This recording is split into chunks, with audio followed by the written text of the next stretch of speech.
Assalamualaikum warahmatullahi wabarakatuh. Ketemu lagi hari ini dengan Bu Rani. Nah, pada kesempatan kali ini Bu Rani akan menjelaskan berkaitan dengan jurnal penutup dan jurnal pembalik pada perusahaan dagang. Nah, sebenarnya yang perlu teman-teman ketahui bahwa untuk jurnal penutup dan jurnal pembalik pada perusahaan dagang itu sebenarnya tidak jauh berbeda dengan yang terjadi pada perusahaan jasa.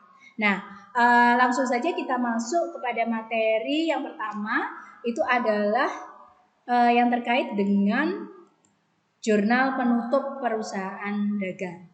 Jadi apa sih sebenarnya jurnal penutup? Jadi jurnal penutup di sini adalah jurnal yang digunakan untuk menutup akun besar nominal atau akun sementara, yaitu yang berupa pendapatan dan beban ke akun modal melalui ikhtisar laba rugi serta pemindahan saldo akun prive ke akun modal. Nah, akun sementara ini sifatnya sementara karena apa? Karena sehingga pada akhir periode akuntansi harus sudah habis atau nol. Makanya akun-akun yang ada pada akun sementara ini harus ditutup sehingga nanti hasil akhirnya itu nol. Dan hal ini dilakukan agar akun tersebut dapat menampung data periode selanjutnya. Nah, lalu selanjutnya adalah langkah-langkah untuk membuat jurnal penutup.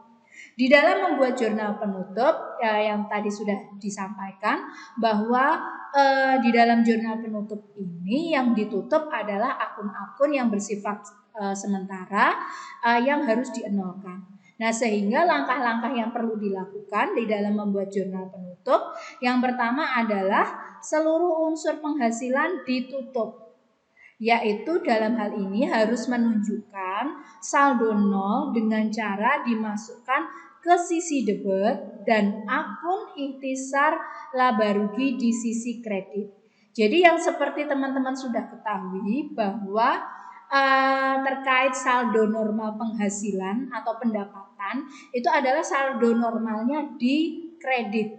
Nah, maka dari itu harus kita tutup. Ketika kita melakukan jurnal penutup untuk akun penghasilan atau pendapatan, maka harus kita taruh atau kita debitkan sehingga untuk penghasilan atau pendapatan itu di sisi debit dan untuk sisi kreditnya adalah akun ikhtisar laba rugi. Yang kedua adalah seluruh unsur beban ditutup harus menunjukkan saldo nol dengan cara dimasukkan ke sisi kredit dan akun ikhtisar laba rugi pada sisi debit. Nah, pada akun beban di sini teman-teman juga harus ketahui bahwa saldo normal untuk akun beban itu berada di posisi debit. Sehingga dalam kita melakukan pembuatan jurnal penutup, maka beban ini harus kita taruh di sisi kredit, sedangkan untuk sisi debitnya adalah untuk akun ikhtisar laba rugi. Kemudian yang ketiga adalah akun pembelian ditutup pada sisi kredit, sedangkan akun ikhtisar laba rugi di sisi debit. Nah, ini juga ya, jadi akun pembelian karena di saldo normalnya itu adalah di sisi debit, maka ketika kita melakukan pembuatan jurnal penutup harus ditaruh di sisi kredit, sedangkan untuk sisi debitnya adalah ikhtisar laba rugi.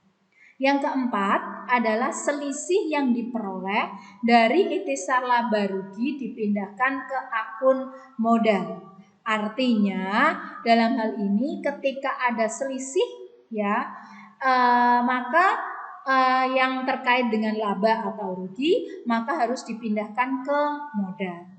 Kemudian yang kelima adalah akun prive ditutup pada sisi kredit sedangkan akun modal di debit.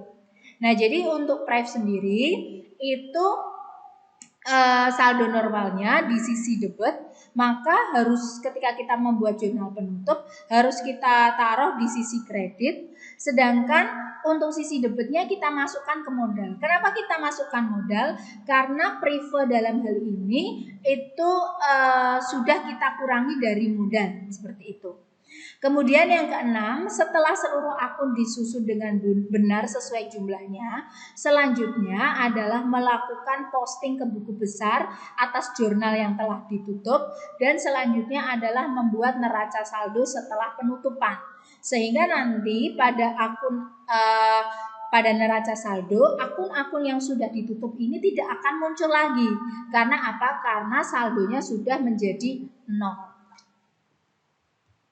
Nah, ini adalah contoh untuk pembuatan jurnal penutup ya. Jadi membuat jurnal penutup sama dengan membuat jurnal pada umumnya, di mana harus dituliskan nama perusahaan, kemudian jurnal penutup dan periode laporan, kemudian dimasukkan untuk masing-masing jurnalnya, di mana tanggalnya kita di akhir periode yaitu pada tanggal 31 Desember, dan kemudian keterangan kita masukkan disesuai dengan langkah-langkah yang tadi sudah disebutkan, di mana untuk akun-akun yang muncul pada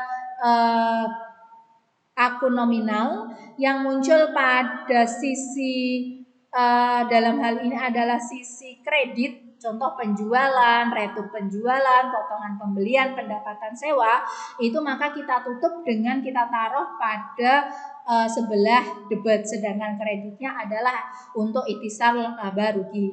Sedangkan pada bagian akun nominal yang berada pada posisi debit antara lain retur pembelian, potongan penjualan, pembelian, dan termasuk beban di dalamnya, itu harus kita tutup dengan kita taruh di bagian kredit, sedangkan untuk debitnya adalah ikhtisar laba rugi. Kemudian selanjutnya ketika perusahaan itu mengalami laba, maka untuk jurnal penutupnya adalah berupa ikhtisar laba rugi di sisi debit, sedangkan modalnya di sisi kredit. Apabila perusahaan mengalami rugi, maka modalnya di sisi debit, sedangkan ikhtisar laba ruginya di sisi kredit. Nah, selanjutnya untuk akun Prive, itu tadi yang sudah sesuai dengan langkah-langkah disebutkan, bahwa untuk menutup akun Prive itu jurnal penutupnya modal di sisi debit, kreditnya adalah untuk akun Prive. Nah, selanjutnya setelah membuat jurnal penutup adalah membuat neraca saldo setelah penutupan. Artinya setelah tadi jurnal penutup itu kita buat, selanjutnya kita masukkan akun-akun yang memang kita tutup di dalam sebuah buku besar, lalu selanjutnya adalah membuat neraca saldo setelah penutupan. Nah, setelah menyusun jurnal penutupan, tahap selanjutnya adalah menyusun neraca saldo setelah penutupan. Tujuannya adalah untuk memastikan bahwa jumlah sisi debit dan kredit dalam keadaan seimbang, karena digunakan sebagai dasar pencatatan pada periode berikutnya. Akun-akun yang disajikan dalam neraca saldo setelah penutupan itu adalah berupa akun harta, hutang, dan modal atau akun real. Sedangkan untuk akun nominal yang termasuk akun sementara itu tidak akan muncul karena tadi saldonya sudah 0. Saldo harta dan utang tidak mengalami perubahan, sementara saldo modal mengalami perubahan karena pengaruh jurnal penutup. Nah, saldo pendapatan dan beban tidak dicantumkan di neraca saldo setelah penutupan karena saldonya menjadi 0 setelah jurnal penutupan. Nah, selanjutnya yang terakhir adalah jurnal pembalik. Nah, jurnal pembalik adalah jurnal yang digunakan untuk membalik jurnal penyesuaian. Artinya, jika di jurnal penyesuaian ayat jurnal menunjukkan debit, maka untuk jurnal pembalik ayat jurnal ini diletakkan sebelah kredit atau sebaliknya. Di dalam sebuah standar akuntansi keuangan, pembuatan jurnal pembalik ini bukan merupakan keharusan tetapi disusun untuk mempermudah pencatatan pada periode selanjutnya. Nah, di dalam membuat jurnal pembalik, tadi disampaikan bahwa ini membalik jurnal-jurnal penyesuaian. Namun yang perlu dipahami bahwa tidak semua jurnal penyesuaian itu dilakukan jurnal pembalik. Ada beberapa akun yang dapat dibalik, antara lain beban dibayar di muka yang dicatat sebagai beban, yang kedua pendapatan diterima di muka yang dicatat sebagai pendapatan, yang ketiga beban yang masih harus dibayar, dan yang keempat adalah pendapatan yang masih harus diterima. Nah, keempat akun inilah yang harus dilakukan jurnal pembalik untuk membalik akun-akun yang muncul pada jurnal penyesuaian. Nah, ini adalah materi yang berkaitan dengan jurnal penutup dengan jurnal pembalik. Nah, saya harapkan materi pada kali ini yang saya sampaikan itu tidak jauh berbeda dengan materi pada jurnal perusahaan dagang, sehingga saya harapkan teman-teman bisa mengaplikasikan materi yang saya jelaskan pada kesempatan ini untuk mengerjakan pada soal-soal yang berkaitan dengan materi tersebut. Sekian presentasi dari saya. Terima kasih atas perhatiannya. Saya akhiri. Assalamualaikum warahmatullahi wabarakatuh.